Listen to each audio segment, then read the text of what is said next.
I was just reminded of this in Luke 2:10. Listen what the angels said to some shepherds, people that could fit in, I think, in many ways with Appalachians, normal people working the swing shift down at the steel plant. Don't be afraid, for look, I proclaim to you good news of great joy that will be for all people. From Tri-State Bible College and the Appalachian Ministry Institute, this is the Level Paths Podcast. We're glad you've taken some time to join us. My name is Chris Weigel.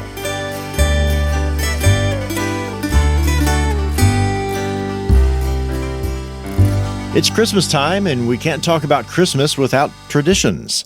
And on this episode of the Level Paths Podcast, Christmas traditions in Appalachia. Dr. Jacob Marshall, the pastor of Antioch Baptist Church in Ono, West Virginia, is joining Rex Howe and remembering what Christmas in Appalachia looks like. It's everything from shotguns to giant apples in brown paper bags. Here's Rex. Welcome back to another Level Paths podcast. This is our Christmas edition on the Level Paths podcast. We always think of Isaiah 40, Mark chapter 1. We think of the way of the Lord being prepared. In that context, a highway is being made. The idea of a level, straight, clear path being made. Why? So that all people can behold the glory of God, and particularly in Mark, the glory of Jesus Christ, the incarnate Son of God. And as we come to the Christmas season, He's the one that this is all about. We're happy here at Tri-State Bible College to enjoy another season of the Level Paths podcast. And we want to point you to a special resource that our faculty has worked on this Advent season. Several of our faculty wrote devotionals for this Christmas season, and you can find those on our website for free at tsbc.edu. Just go there, scroll down a little bit, you'll see recent posts, and you'll see the 2024 Christmas Advent devotional from our faculty here. Some great writings, good things to think about with your family, with your loved ones this Christmas season. As we get into this episode, I have not my usual partner in crime, Dr. Matt Shamblin, but one of my other definitely partner. We've been partners in crime for a long time, Dr. Jacob Marshall. Merry Christmas, Rex. Yeah, it's criminal. It's criminal what we do, I think. Well, brother, we are here to talk about Christmas traditions in Appalachia, and particularly things that might happen on Christmas Eve into Christmas Day, and sort of a lighthearted conversation here with one another about things that happen in Appalachia around the Christmas Advent season. But before we get to that, let's start with one of the earliest messages that was given on and around the Advent season. This comes from the year 386 in Syrian Antioch. We know Syria is a place of trouble right now in our time. We have brothers and sisters over there for whom we need to pray, and may the Lord encourage them and help them to keep the faith during their fears over there as they live in a time of trouble. But this sermon was proclaimed by John Chrysostom, who was a well-known preacher in the early church, and he had this to say: "What shall I say, and how shall I describe this birth to you? For this wonder fills me with astonishment. The Ancient of Days has become an infant. He who sits upon the sublime and heavenly throne now lies in a manger. And he who cannot be touched, who is simple, without complexity, and incorporeal, now lies subject to the hands of men. He who has broken the bonds of sinners is now bound by an infant's bands. But he has decreed that ignominy shall become honor, infamy be clothed with glory, and total humiliation, the measure of his goodness. For this he assumed my body, that I may become capable of his word. Taking my flesh, he gives me his spirit, and so he bestowing and I receiving, he prepares for me the treasure of life. He takes my flesh to sanctify me. He gives me his spirit, that he may save me." And there's more to it, but just an opening there. The wonder of the incarnation. It stimulates joy. It stimulates worship. There's no other story like it, Jacob.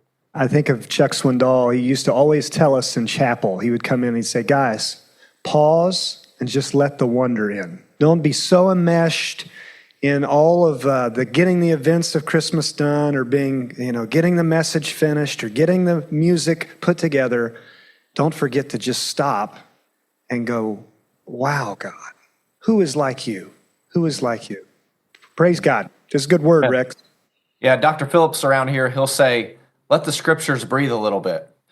So we've got a big list here, brother, of Christmas Eve or Christmas time traditions in Appalachia that we're just going to work through and comment on and see if we remember these, or if we can relate to these, or if our grandparents maybe told us about these things. So the first on my list is Old Christmas. This goes all the way back to the 1500s when Pope Gregory the 13th moved the calendar from the Julian calendar to the Gregorian calendar, and Christmas moved from January 6th to December 25th.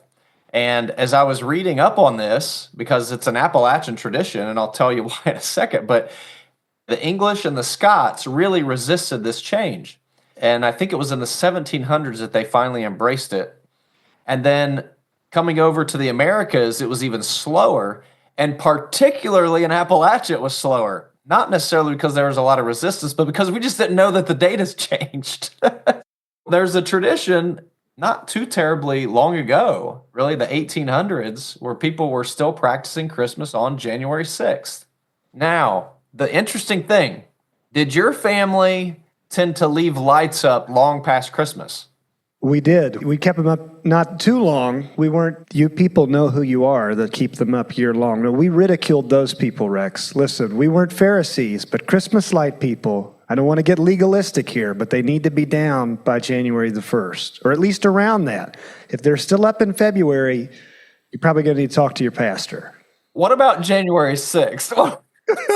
Once Appalachians finally got the word that, hey, Christmas has changed, it's December 25th now, some people started leaving their lights up at least until January 6th because they kind of were remembering the 11 days, and they would leave them up for Old Christmas, which I've always wondered, why do people around here leave their lights up so long? And I just wonder if that's why. It's a good excuse. I would take that. I'd count that. That was good. When you said Old Christmas, I was a little more, I thought, how are we talking about, like the Walton's Christmas special here? That's what I think of, Old Christmas in Appalachia. It's something like this, but this is way back. So the next one, candles in the window. We didn't have the real ones. I don't know if I've ever seen anybody with real. I'm not sure when this started, but we all, we all had those little plastic candles, or a little group of 3 candles that you had, and that was just a staple. I don't really know why we did it, but there were always some little candles in each one of our house's windows. Same thing, the plastic ones, checking the batteries each year. My grandparents had candles in the windows. I don't know that it was ever connected to any reason other than just normal Christmas decorating, but as I was reading, it goes back to a sign of welcome to your house. So if you had the candle lights lit, then it was a sign to visitors, neighbors, guests that you were open. People could come in, they could get some cider, they could get some baked goods and a visit. That's what I heard about candles in the window. All right, going to see Christmas lights. This was a yearly tradition in our house. I think many people do it. And we would go to, I remember going to Stanford Park in Huntington. It was where we used to go.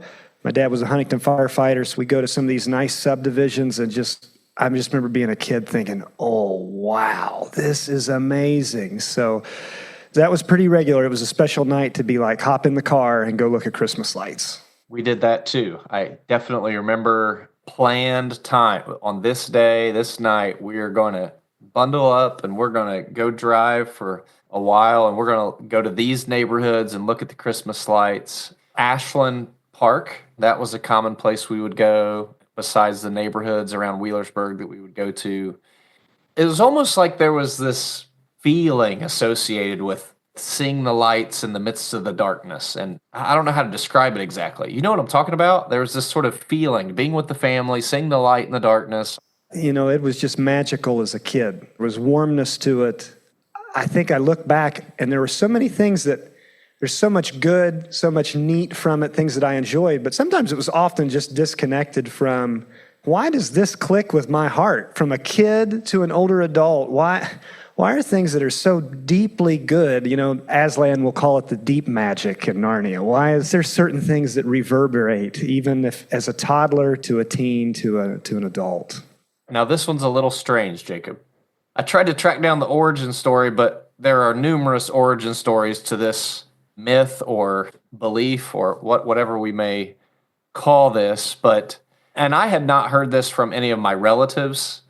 My grandma would have been the carrier of this had there been such a belief in her family.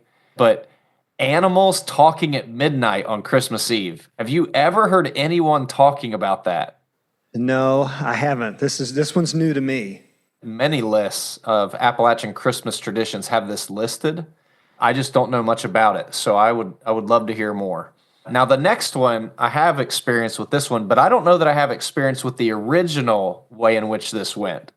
We call it caroling, getting together. A lot of times, like our church in Menford, Ohio, we would get together, we'd go caroling at the shut-ins houses. We would take some gifts, we would sing some Christmas carols and hymns in their lawn. And a lot of times they would invite us in with some baked goods or something.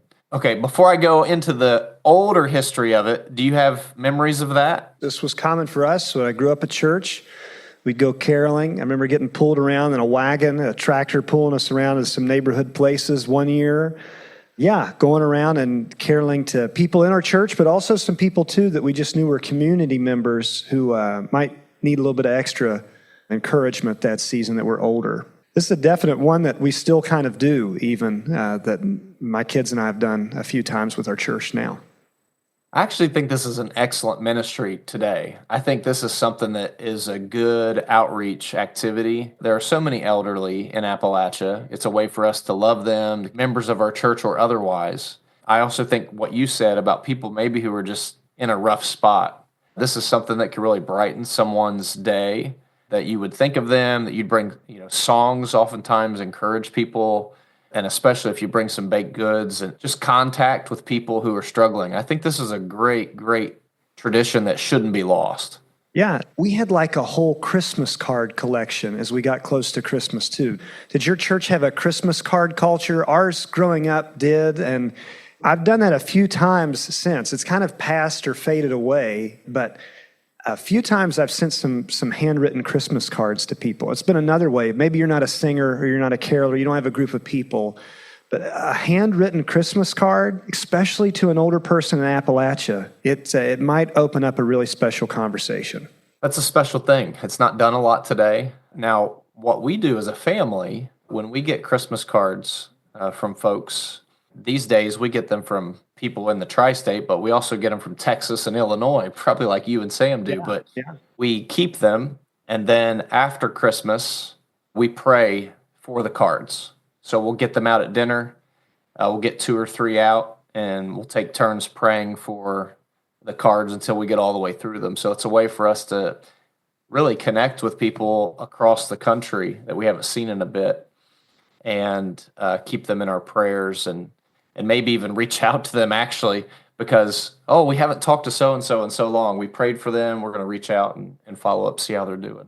But back to caroling. In Appalachia, apparently there used to be this tradition called serenading. So you notice the word serene is in serenade. Well, there's nothing serene about this tradition at all. It's completely like an Appalachian prank. And so, Appalachian people love to pull pranks. I don't know if people know that about us, but we love jokes and practical jokes, all this stuff. So groups would get together Christmas Eve night, and they would sneak on the lawn of somebody's house, and they would take all manner of noise with them. I'm talking like pots and spoons, shotguns, anything that is loud and obnoxious, and they would just make a ruckus. It wasn't really singing, it was serenading. So they would just make a ruckus, and then the homeowner, they were expected to come out, get a laugh, and then invite them in for cider and baked goods, so that's what happened. Now, if you got caught coming up to the lawn, then the owner would shoot a shotgun sign in the air and let you know that you've been busted, but then they would still invite you in for cookies and cider. So that's serenading. That sounds like our people right there. That sounds like our people. That's right. So a lot of baking happens at Christmas time. We love, as a family, getting the kids involved, making all kinds of cookies, all kinds of candy, fudge. But the thing that is part of the tradition is taking these things to people. So family or neighbors. Did your family do that? And do you do that today? We do it today. My wife's family did that. I'm sure your family has, there's like this recipe, it was hard, but it rolled out around Christmas time, took a little extra effort. But there were people that were waiting. It was like, oh, these are the cookies. So they were a little special. We'd do some bags, and I know my wife does that still. We deliver some things in there. It's just something special. It's a nice little treat. That also reminds me of the family cookbooks. I mean, I use my family's cookbook throughout the year, but there's a Christmas section. These are the go-to Christmas cookie recipes, and those have been passed down from generations. When it's Christmas time, Nanny has to make her applesauce cake. That's an old Appalachian cake. A lot of Appalachians know what an applesauce cake is, and that's coming out at Christmas. I've heard of them, never tasted one. I'm going to have to get on that. I've not had the applesauce cake before. All right, so sticking with the food trend, fruit baskets for widows in the church or in the community, and fruit bags at the church service that was associated with the Christmas celebration. So in our fruit bags at Ohio Furnace Baptist Church, growing up as a kid, we had brown paper bags and peanuts in the bottom, shelled peanuts, and then orange and or an apple. Later, pastor and the deacon slipped in a Snickers bar later on. Now, that wasn't how it was originally, but later, as I got older, that started to happen. What about you? It's similar. I remember showing up Christmas morning at Valley of Decision out in Salt Rock. We were going to do like our Sunday school gift exchange. You were going to get it that morning. And then as we were going out, you're going to get just a beautiful, I just remember being a kid seeing, how could that red delicious apple look any more red than that? Like, wow. I was like, I don't know why, but we should do this more often. This is pretty cool. But there's an old tradition think of the special treat that fresh fruit would have been in the winter months of Appalachia that kind of comes out of fruit making its way across the mountains into hard-to-reach places. You talk about a special gift in winter, it would have been the taste of fruit. I did always wonder how they got such enormous apples and oranges. I mean, those things were big. Now, let me ask you this. Moving to some things that happened at church, other than the fruit bags, we always had a children's program. I think it depended on your congregation, but it's not uncommon at all out in a place, especially where people want to celebrate Christmas. And when you didn't have all these options that we have today, we were the original, the chosen, Rex. I mean, but it was a lot lower budget. I would say a lot, maybe less quality, but it was fun. You'd show up, but there'd be a guy out there that he's a contractor. He got scammed into being a shepherd up there, and it was saying a line. It was fun and special to see men and women, old and young, in the church. Whether it be our church was not a live nativity church. There's some that do that's a big deal for them. But you kind of saw these people in different roles coming up and just. A lot of laughs. We would be people that are not used to doing this, but it was special memories as a kid growing up and experiencing this. I don't know about you, but we just had our children's program at Wheelersburg Baptist Church packed. So many people come to these programs. It's just an easy opportunity to share the gospel, isn't it? I agree. Our children's Christmas play that we do is maybe our second most well-attended service of the year behind Easter, especially in the amount of people that are new into the circle of our church. That just gives us a wonderful reason to invite somebody. I think it's easy for everybody in Appalachia, Rex. We love kids. It's one of the best parts about growing up here. We have this affinity for kids and for being childlike, to kind of playing. We have this love of play. If you can do it, and again, doesn't have to be perfect, but that the evening kind of strikes that chord of we value kids because we value Jesus. Do you know him? Do you know why that connection exists? It's really powerful. It's a great opportunity in many of our communities. Now we're getting into some just random things here, other things we had on our list. So Was it tradition for you that the older folks stay home and the younger folks are expected to travel to them? Was that the case for you? Yeah, for the most part. There was a lot of traveling, I felt like, as a young kid, a young family. You were going to every thing. We had Gino's Pizza so many nights, that for New Year's Eve, that they were just special. You knew it. Well, at Papa Morris's, we're getting Gino's. Well, at this one, we're getting, this type of pizza. And so it was fun. We did a lot of traveling, going to houses. We always went to my grandparents' house for Christmas Eve. It didn't matter how big the family got. It didn't matter how small the basement was at my grandparents' house, which is where we all gathered. It didn't matter how hot it got in that basement. We still traveled, and that's where it was hosted. What was so interesting about that is I have memories of sort of watching people grow up based on that Christmas Eve gathering, watching my cousins grow up, both in sad ways and in joyous ways, watching the family change. A marriage happened, but then a divorce might have happened. And how that changed over the years, it was pictured in that Christmas Eve gathering. It's like all of our joys and our sorrows came together in that night. Do we realize that Jesus is at the center of all this? And what he came to do and what he accomplished is at the center of it. Now, to talk about who's center of Christmas, to Santa or not to Santa, Jacob? That's the question. Well, we grew up in a house that we were watching Santa Claus Comes to Town and Rudolph the Red-Nosed Reindeer. I know people, I'm not going to mention names in my family, but he is referred to as the Satan Claus, of the strong opinions. I think of my wife, they didn't celebrate Santa, really do anything, and she's in the store one day, and this lady comes up and goes, "Well, little girl, what's Santa going to bring you for Christmas?" And Sam, the story's told every Christmas. She looks at this woman just in this glare, and she goes, "Nothing." To which, to the horror of my mother-in-law and this lady, kind of like, "You're the worst parent," just kind of gives her this stink eye and moves on. So another characteristic of Appalachia, there's going to be opinions, but whatever side you're on, they're going to be strongly held opinions. As a parent myself, and as a Christian, you want to make sure that Christ is at the center. And one of the things that may be worth its weight in gold that my seminary studies gave me is that St. Nicholas of Myra was a real person, Jacob. Ah. So I thought, I'm going to take a historical critical approach to this question.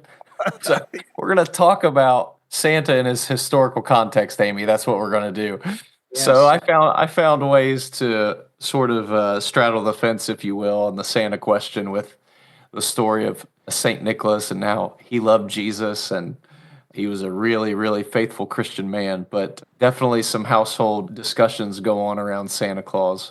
I don't know how many people know about St. Nicholas of Myra, but if you don't know about him, he's worth reading about. I did a fun little message one time called The Recipe for St. Nick's Famous Christmas Punch. So I'll leave you to unpack that. There's a little bit of a fun story about him that he was actually very grieved over later. He actually was, I overreacted, but there was somebody, a famous voice at that time was saying, hey, you guys are getting Jesus wrong.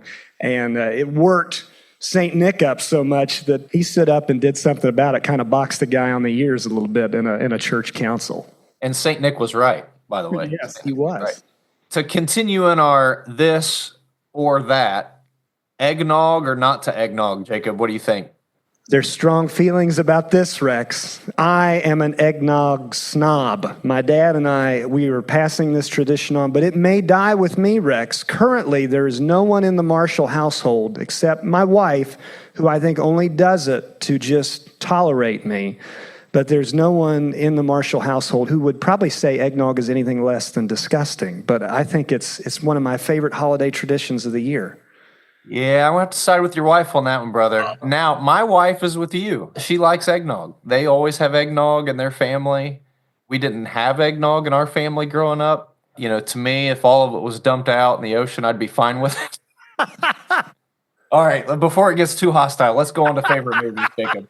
Let's go on to favorite movies. So I got a lot of favorite Christmas movies. There's some new ones that have come out, like Christmas with the Cranks. By the way, that's a great book by John Grisham. It's called Skipping Christmas is the book, but the movie's The movie's good. The Christmas Chronicles with Kurt Russell, those are kind of fun and new. They've got this new one out with The Rock, right? Red One. But for me, Home Alone, man. My dad was a prankster. I like a good prank when it doesn't happen to me. Marv taking the bricks to the face and Home Alone 2. I mean, I just find it hysterical.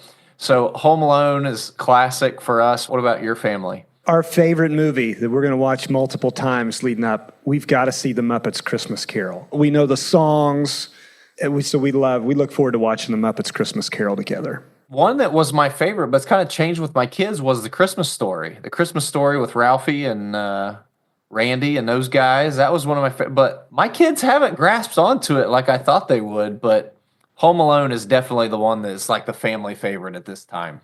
Dad will want to watch It's a Wonderful Life, as we get close. It's a good movie. Every time I think of that movie, I think of my dad. So it's special. All right. Now, reading the Christmas story. In tradition, in Appalachia, it's been the patriarch of the family who kind of reads the Christmas story. That changed over time to where even the kids kind of took over reading the Christmas story in some families, some households. How do you guys read the Christmas story in your home? I grew up in a fairly normal home, and we didn't. Not that we grew up going to church, but my dad was saved from, just a home that was not really a really strong Christian background. But we didn't read it. And then I get married, and I go over to Sam's house. And this is the best thing I've ever seen. So they're gathering around, and Rick, her father, comes. Everybody gets quiet, and he's got it memorized because he's just done it so many years. And so he just starts into Luke 2 and shares it. And so just to have that is so special. I remember being in Dallas, Texas. Sam and I was our first year. We were down there at seminary. We're celebrating Christmas by ourselves. And he sends us a card with a recording of him reading the Christmas story to us. And we just kept opening that and opening that and opening that over and over all Christmas season and just going, Lord, thank you for family. But like Rex, there's that special promise that he's turning the hearts of the fathers to the children's hearts back to the fathers. Jesus is good, Rex, even in these traditions and Christmas stories. So that's something we've kept doing and even emphasized even more. Presents was our big moment, that the wake up. And it was cool, it was fun, there's nothing wrong with it. But now I think my favorite part, we read the Christmas story, Denise makes a birthday cake, we light a candle, and everybody, the kids part that we do, we all sing happy birthday to Jesus. We blow out the candle, and we have birthday cake together to end our Christmas time. When we were in Illinois, we were part of a church that for 150 some years of their history was Norwegian Lutheran. Today, and in recent history, they're just an interdenominational church. Christmas was a big deal in the best way there. Really gospel-centered, really worshipful services. Christmas Eve is etched in my memory in that church. And everything from the way the church looked to the people to the service, it's just a wonderful, wonderful time there. One of the things we practiced throughout Advent there were the Advent candles. I remember my first year as pastor there, I had never celebrated with the Advent candles before. So I had to learn what each candle meant and scriptures associated with each candle. And then I get in and find out that different traditions call candles different things. So I'm like, okay, which one do I pick here? So I had some deacons that helped me out with that. But before we left to move back to Ohio, I purchased a set of Advent candles. And so we spent the first Sunday of Advent through Christmas Eve. We kind of prepare. Each Sunday we do a little devotional. One of the kids lights a different candle. It's a really biblically centered practice. I mean, we read certain scriptures. We talk about the different characters who are involved in the leading up to the Christmas story.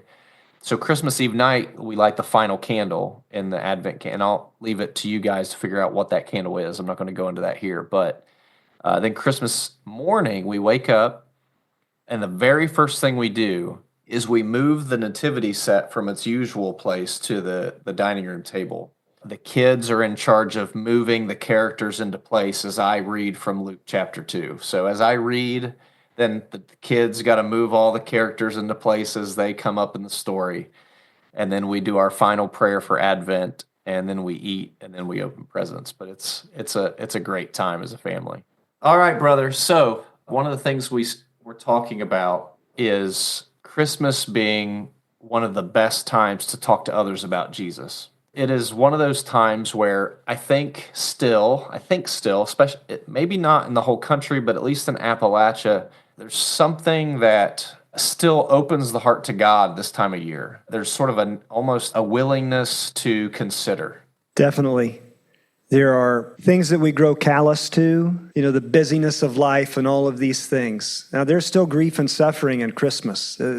Boom, this intrudes. The Christmas story even has that. As we read, it's not far before you look and a messed up world starts unfolding again. I think in the best sense of that word, there's something magical about Christmas because it's tied to the true and living God. It's tied to this event that occurs, that Jesus takes on flesh, the incarnation. I was in with some guys this past week and was just reminded of this in Luke 2:10. And just listen to this. Listen what the angels said to some shepherds, people that could fit in, I think, in many ways with Appalachians, normal people working the swing shift down at the steel plant. Don't be afraid, for look, I proclaim to you good news. It's fundamentally good news of great joy that will be for all people. That includes us. That includes Appalachians. He came for us and for our salvation. Everything we've talked about, there's all of these special things that happen at Christmas. But Rex, as you and I have mentioned, there's something special. We're breathing this Christmas air. Why are people belly laughing? Why is there joy? What motivates this generosity? There's a much better script and story than just, this is just some cultural tradition that we do. It's birthed out of this God who sends his son. It's the greatest thing that changes history.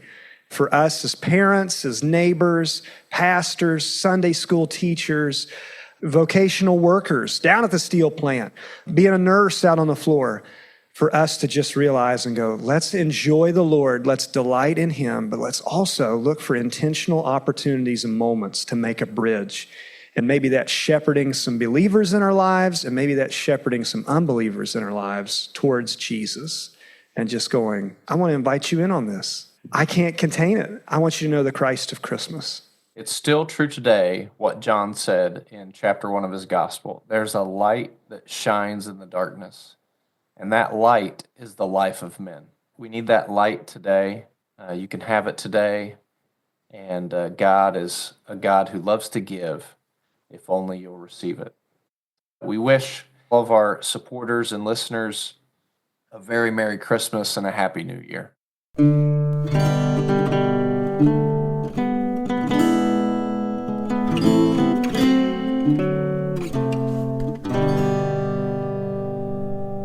Appalachians take traditions pretty seriously.